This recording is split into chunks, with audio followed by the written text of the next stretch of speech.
Okay people, constitutional design में थोड़ा बहुत बाकी था हमारा, so we will complete that and we will move. तो फिलोसफी ऑफ द कॉन्स्टिट्यूशन क्या होता है? What is philosophy people? Philosophy ज्ञान, फिलोसफी मतलब ज्ञान भाई साहब, ठीक है। So what is basically the philosophy, और फिलोसफी मतलब वे ऑफ लाइफ होता है, ठीक है। तो कॉन्स्टिट्यूशन को कैसे हम अपने वे ऑफ लाइफ में ढालते हैं, ठीक है, how are we basically including it in our way of life. Values that inspired and guided the freedom struggle and were in turn nurtured by it form the foundation for India's democracy.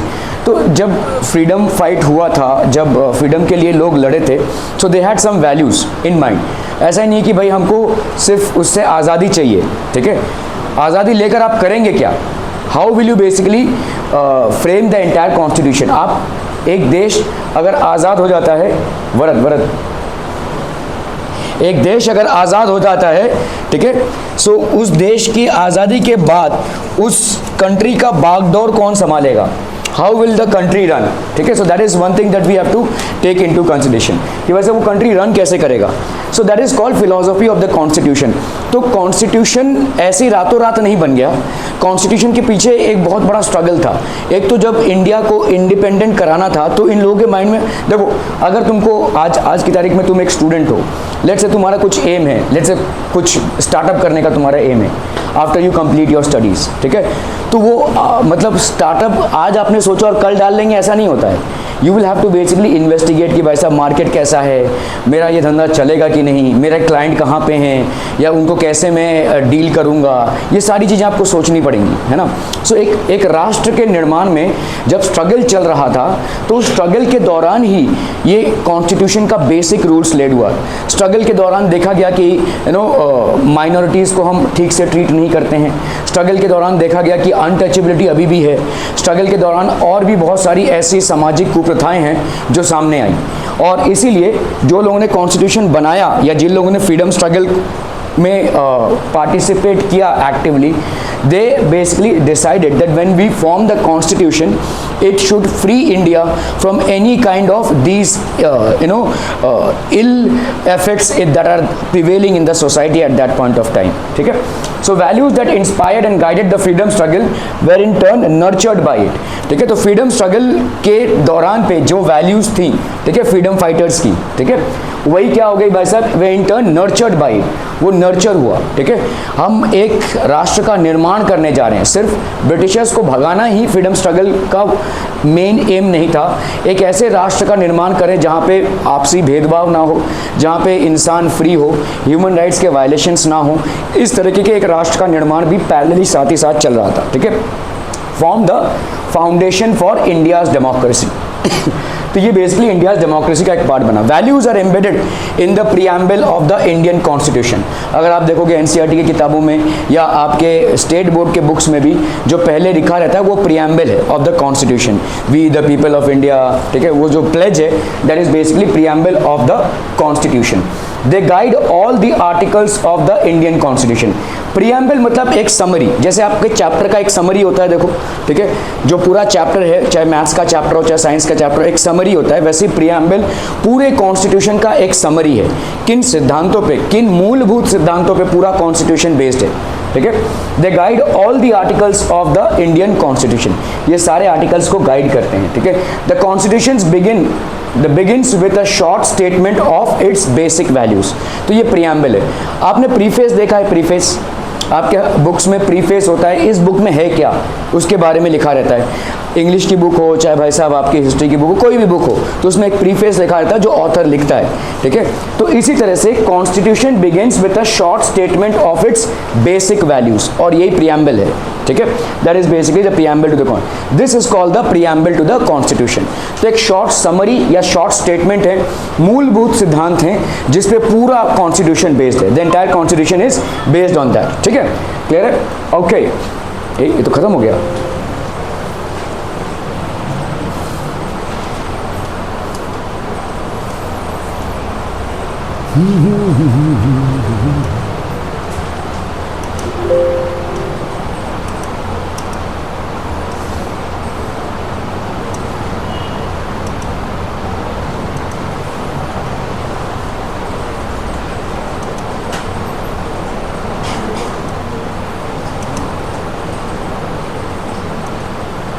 कौन सा three third ना, third का fifth ना,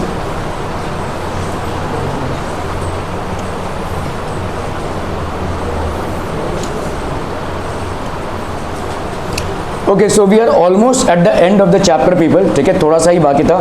ये आपका preamble है जो आपके बुक्स में मिलता है. ठीक है, we the people of India have solemnly resolved to constitute India. ठीक है, हम भाई साहब solemnly resolved मतलब हम ये शपथ लेते हैं. ठीक है, ऑलमोस्ट सबके ऊपर ये लागू होता है, चाहे आप किसी भी एज के हों, चाहे आप किसी भी कम्युनिटी के हों. ठीक है, we the people of India having solemnly resolved to constitute India into a sovereign, socialist, secular, democratic republic and to secure to all its citizens, सारे citizens के लिए justice. ठीक है, justice which is on all these platforms, social platform पे justice, economic platform पे justice और political platform पे justice. social platform पे justice मतलब, social platform पे मतलब अगर आपका समाज में कोई ऊपर नीचे है, ठीक है, तो ऐसा नहीं है कि जो ऊपरी वर्ग है समाज का उसको हम प्रेफर करेंगे या जस्टिस उसके फेवर में होगा. ठीक है, so justice has to be given on time and justice has to be in the favour of the person who deserves it, not on the basis of the community of that person, not on the basis of that he belongs to a privilege class. ठीक है, economic मतलब आपके जो समाज में उतार चढ़ाव हैं विथ रिगार्ड्स टू इकोनॉमी मतलब कोई रिच है कोई पुअर है तो डिस्पैरिटी है, इसके हिसाब से जस्टिस में कोई कमी नहीं होनी चाहिए. एंड पॉलिटिकल, ठीक है, पॉलिटिकल मतलब व्हाट इज पॉलिटिकल, कोई रूलिंग पार्टी है और कोई भाई साहब पार्टी है जो माइनॉरिटी में है, जो मेजॉरिटी में नहीं है. ठीक है, लेकिन जस्टिस सबके लिए एप्लीकेबल है, जो सही है वो सबके लिए सही है और जो गलत है वो सबके लिए गलत है. ठीक है, लिबर्टी ऑफ थॉट, लिबर्टी मतलब फ्रीडम है. ठीक है, expression, belief, faith and worship, आप कुछ भी सोच सकते हैं. ठीक है, आप अगर किसी अपने आप अपने धर्म को मान भी सकते हैं, नहीं भी मान सकते हैं, यह आपके ऊपर है. ठीक है, that is called your liberty of thought. You can think in any terms. ठीक है, you have a rational expression, तो यू रैशनली सारी चीज़ों को आप क्वेश्चन भी कर सकते हैं.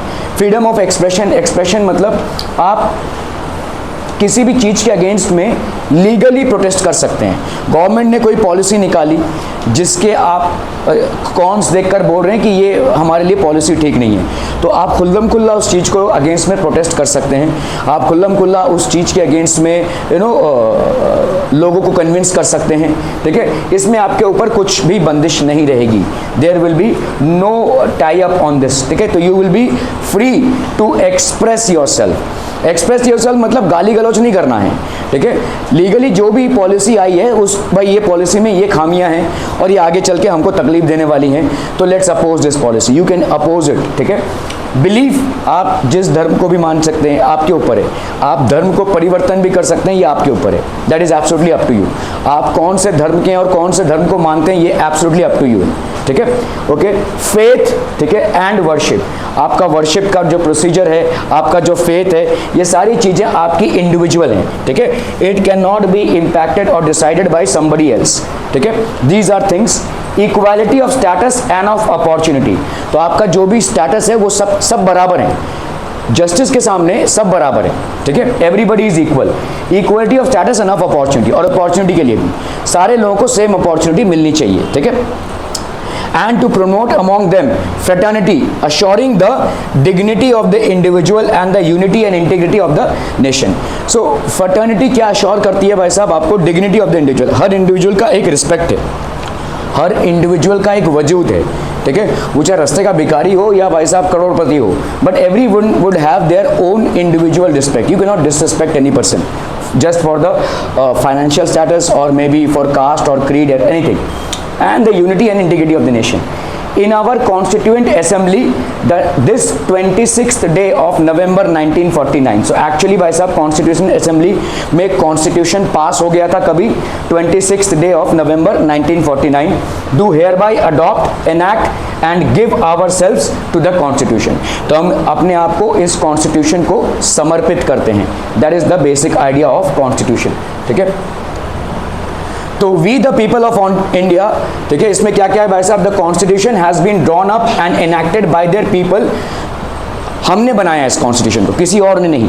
ये जो सेंटेंस है we the people of India, we the people of India, the constitution has been drawn up and enacted by the people through their representatives, उनके रिप्रेजेंटेटिव्स ने ये बनाया है, ठीक है, okay, and not handle down to them by a king और outside powers, किसी बाहरी ताकत ने या ब्रिटिशर्स ने हमको हैंड ओवर नहीं किया ये कॉन्स्टिट्यूशन, हमने खुद बनाया है।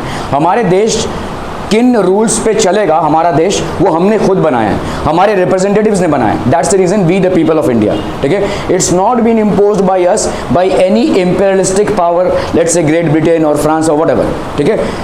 हमने वैल्यूज ली हुई हैं, कुछ वैल्यूज भाई साहब इस कंट्री में अच्छी हैं, कुछ वैल्यूज भाई साहब उस कंट्री में अच्छी हैं, वैल्यूज ले सकते हैं, बट इंप्लीमेंट करना हमारा काम है, और इसको पूरा फ्रेम भी हमने ही किया हुआ है, ठीक है, ओके। What else people?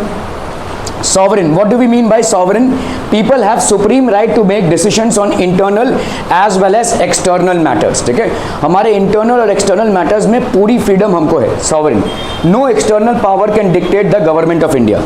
तो government of India पूरी तरीके से free है to make its own decisions. ठीक है, internal decisions कैसे country run होगा, plus external policies भी, दूसरे देशों के साथ हमारे संबंध कैसे होंगे, ये सारा सब कुछ हम ही तय करेंगे, ठीक है। It will not be impacted by any super power.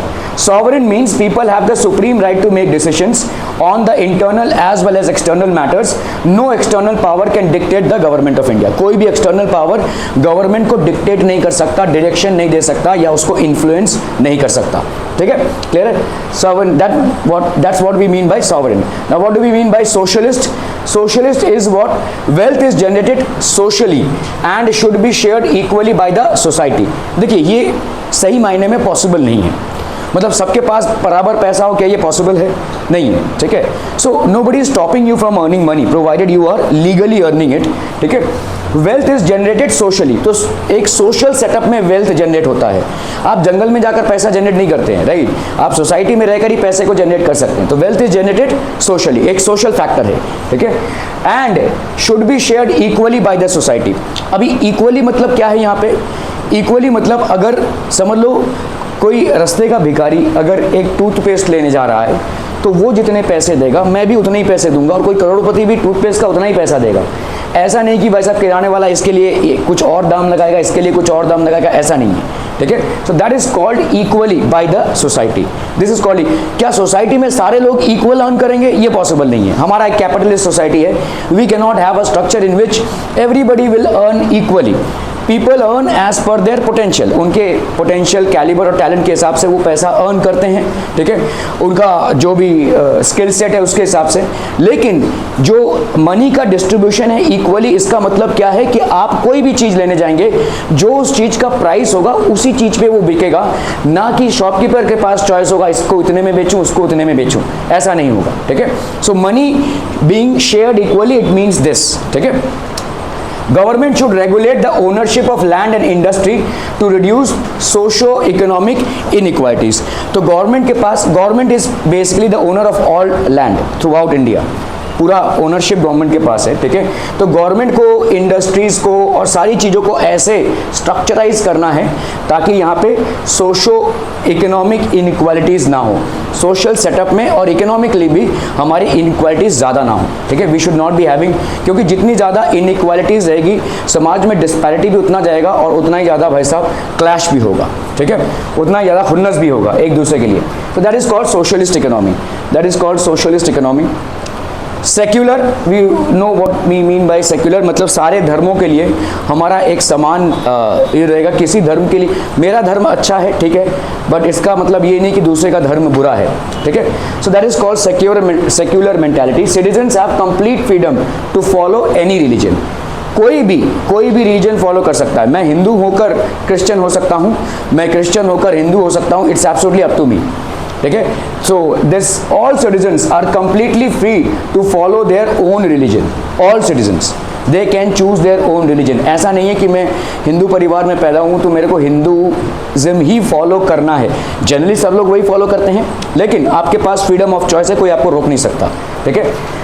But there is no official religion. ये एक चीज़ मान के चलिए कि ना ही हमारा कोई ऑफिशियल लैंग्वेज है और ना ही हमारा कोई ऑफिशियल रिलीजन है। As a country we do not have a official language and as a country we do not have a official religion as well. इसीलिए कोई भी पॉलिटिकल पार्टी का कोई भी लीडर किसी रिलीजियस समारोह में पार्टिसिपेट नहीं कर सकता। ठीक है, ये मैं आपको बोल रहा हूँ, बाकी क्या चल रहा है उसके बारे में मेरा कोई कमेंट नहीं है। कोई भी पॉलिटिकल पार्टी का, चाहे वो लीडर हिंदू हो या मुस्लिम हो या क्रिश्चियन हो, कुछ भी हो, ठीक है, कोई भी पार्टी का कोई भी लीडर कोई भी रिलीजियस समारोह अटेंड नहीं कर सकता। It means that you are promoting that, ठीक है। इसीलिए हमारा एक सेक्युलर मेंटालिटी है। सेक्युलर मतलब citizens have complete freedom to follow any religion but there is no official religion. अगर आप बोल रहे हैं ना हिंदी हमारी ऑफिशियल राज्य भाषा है, तो वो गलत है। हिंदी राज्य भाषा नहीं है, कोई भी भाषा हमारी राज्य भाषा नहीं है। अगर हमारी कोई राज्य भाषा हो जाती है तो हमारे स्टेट्स का जो विभाजन हुआ है वो गलत हो जाएगा, क्योंकि हमारे स्टेट्स का विभाजन हुआ है लिंग्विस्टिक ट्रेडिशन से। तो कौन सी भाषा कहाँ पे ज़्यादा बोली जाती है उसके हिसाब से स्टेट्स का डिवीजन हुआ है। तो महाराष्ट्र में महाराष्ट्रियंस ज़्यादा हैं या मराठी स्पीकिंग कम्युनिटी ज़्यादा है, इसीलिए महाराष्ट्र, ठीक है। तमिलनाडु मतलब वहाँ पे तमिल स्पीकिंग कम्युनिटी ज़्यादा है। तो हमने पहले ही स्टेट्स को ऐसे ही विभाजित किया हुआ है, ठीक है। तो उसीलिए हम किसी भी लैंग्वेज को ऑफिशियल लैंग्वेज या राज्य भाषा नहीं मान सकते, ठीक है। हमारा कोई राज्य धर्म भी नहीं है और हमारा कोई राज्य भाषा भी नहीं है, ठीक है। We do not have any national religion, we do not have any national language as well. हाँ, national bird हो सकता है, national animal हो सकता है, but there is no national religion or there is no national language as well, ठीक है। Okay, so government treats, मैंने देखा है बहुत सारे लोग जब ऐसे वगैरह लिखते हैं हिंदी में, तो समझ लो हिंदी के बारे में आपको बोला तुम दोनों को बहुत ज़ोर से नींद आ रही है, तुमको भी और तुमको भी, आंखें ढुल ढुल हो रही हैं पूरी भाई साहब, ठीक है। So government treats all religion beliefs and practices with equal respect. तो गवर्नमेंट को सारे रिलीजियस बिलीव्स, ठीक है, एंड प्रैक्टिसेस को इक्वल रिस्पेक्ट से ट्रीट करना चाहिए। हवा में से आंसर आ रहा है क्या? नहीं, तो पेन नहीं चल रहा है, फालतू वाला पेन लेकर एग्जाम देने आई हैं। अच्छा जी, ठीक है, ओके। चलिए भाई साहब, यहाँ पे आप मरते हैं। अभी डेमोक्रेटिक रिपब्लिक हम बहुत सारा कुछ डिस्कस कर चुके हैं डेमोक्रेसी पे, but still what is democratic? A form of government where the people enjoy equal political rights, ठीक है, elect their rulers and hold them accountable. तो हमारे रूलर्स को हमने आज वोट डाल के इलेक्ट किया है, लेकिन they are accountable for their actions. कल को वो जो भी करेंगे they are responsible for their actions, उनकी जवाबदारी हमको बनती है, ठीक है, क्योंकि हमने उनको इलेक्ट किया है। The government is run according to some basic rules. तो पूरी गवर्नमेंट भाई साहब एक बेसिक रूल्स पे चलती है, ठीक है। Justice, what is justice? Citizens can not B discriminated. Justice कभी भी, मतलब कोई भी मामले में जब जस्टिस होता है, ठीक है, जब हाई कोर्ट में जाता है, सुप्रीम कोर्ट में जाता है, सेशंस कोर्ट में जाता है, किसी भी मामले पे, किसी भी मैटर पे जब जज को जस्टिस देना होता है, there will be no discrimination on the basis of caste, religion and gender. Caste, religion और जेंडर पे कोई भी बायसनेस जज शो नहीं कर सकते, ठीक है। Social inequalities have to be reduced. Government should work for the welfare of all, specially for the disadvantage groups, ठीक है, जिनमें भाई साहब किसी तरीके का डिसएडवांटेज है। फॉर एग्जांपल, बहुत पीढ़ियों से जो लोग लोअर स्ट्रेटा ऑफ सोसाइटी को बिलोंग करते हैं या जिनको हमने वैसे रखा है, उनके प्रति हमारा वैसा ही एटीट्यूड नहीं रह सकता। So we have to bring them up, ठीक है। आप देखोगे बहुत छोटी सी चीज़ से, हमारे ज़माने में ना ऐसा मतलब ट्रेन्स पे लिखा रहता था हैंडीकैप, आज की तारीख में लिखा रहता है क्या?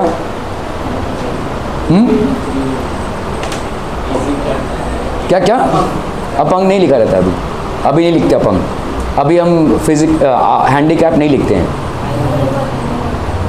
Differently abled, that is called differently abled, ठीक है। सो टर्म चेंज किया गया है, differently abled. Maybe they are not do not have a normal body, ठीक है, समथिंग इज मिसिंग, सो इसको बोलेंगे differently abled. So that's a mark of respect for people who are suffering from some kind of disease और the other, ठीक है, okay.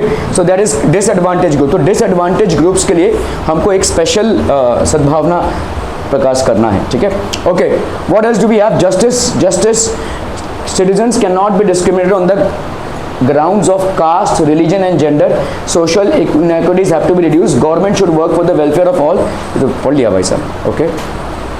Liberty, there are no unreasonable restrictions on the citizens in what they think, how they wish to express their thoughts and the way they wish to follow up their thoughts in action. तो कोई भी बंदिश किसी पे भी नहीं है, ठीक है। आप क्या सोचते हैं, ठीक है, नो अनरीजनेबल रिस्ट्रिक्शंस, ठीक है, आपकी सोच पर कोई रिस्ट्रिक्शन नहीं है, ठीक है, restriction on the citizens in what they think, how they wish to express their thoughts, किस तरह से अपने थॉट्स को वो एक्सप्रेस करते हैं, इस पर कोई रिस्ट्रिक्शन नहीं है, ठीक है। कोई अपने थॉट्स को 10 लोगों के सामने एक्सप्रेस कर रहा है, कोई जुलूस निकाल कर एक्सप्रेस कर रहा है, कोई मोर्चा लगा कर एक्सप्रेस कर रहा है, कोई कहीं पे भी, ठीक है, you can not basically oppress them and the way they wish to follow up their thoughts in action, और किस तरह से इसको हम एक्शन में लाते हैं। तो देयर इज नो अनरीजनेबल, आपको अगर किसी चीज को अपोज करना है तो ये नहीं है कि आप बंदूक उठा लें या बम मारें, ठीक है, वो गलत होगा, लेकिन you can express your thoughts, you can freely express your thoughts as an individual, as a group, as a party, anything, ठीक है। So that is the liberty, that is the liberty that has been given to all the citizens. Equality, all are equal before the law. The traditional social inequalities have to be ended. तो traditional social inequality बहुत सारे की थी, ठीक है। अगर आप देखोगे ट्रेडिशनल सोशल इनइक्वालिटी पहले के ज़माने में ज़्यादा करके कास्ट बेस्ड था, कोई किसी को हम ऊंची जाति का मान रहे हैं, किसी को हम नीची जाति का मान रहे हैं, ठीक है, अनटचेबिलिटी जैसा सिस्टम था हमारा, सती सिस्टम्स थे, बहुत सारे इविल्स हमारे सोसाइटी में थे जिसको अभी अभी धीरे धीरे एंड किया जा रहा है, ठीक है। The inequalities have to be ended, ठीक है। The government should ensure equal opportunity for all, सबके लिए इक्वल अपॉर्चुनिटी है, ठीक है। Fraternity, what is fraternity people? Fraternity, all of us should behave as if we are the members of the same family. No one should treat a fellow citizen as inferior. हम सबका behavior as a same family होना चाहिए, किसी को भी हम inferior या superior दोनों भी treat नहीं करेंगे, ठीक है। We are not going to treat anybody as inferior or superior. So that basically people finishes off the chapter of constitutional design. एक तरीके से बहुत ही important chapter है, हाँ आपके कोर्स के लिए तो है, लेकिन मैं बोलूँगा कि भारतीय संविधान जो है या कॉन्स्टिट्यूशन जो है, ये इसका बहुत ही एक डीप इन्फ्लुएंस आपके सोच पे होना चाहिए, ठीक है। Most of us just read it for the sake of reading it, ठीक है, हमको एग्ज़ाम में कुछ अच्छे मार्क्स लाने हैं, शायद उसके लिए हम इस चैप्टर को पढ़ ले रहे हैं, लेकिन इस चैप्टर में या इस कॉन्स्टिट्यूशनल डिज़ाइन का बहुत, इनफैक्ट पूरा कॉन्स्टिट्यूशन ही हमारे करिकुलम में होना चाहिए मेरे हिसाब से, तो ठीक है। The entire constitution should be there, बहुत सारे लोग इसको मिलकर लिखा है, ये एक सेट ऑफ रूल्स है जिस पे पूरी कंट्री चल रही है, और हमको अंदाज़ा भी नहीं है, हमको इस बात का पूरा अंदाज़ा भी नहीं है कि कितना एफर्ट गया है इसको लिखने में, और कितना एफर्ट जाता है कि ताकि कहीं पे भी कॉन्स्टिट्यूशनल डैमेज ना हो। और अगर मैं बोलता हूँ ना कि अगर ये हमारे करिकुलम में हम इसको इंक्लूड करते हैं, we will have a much better society to live in, we will have a better understanding of all our fellow members in the entire nation as well, ठीक है। So that basically completes your chapter on constitutional design.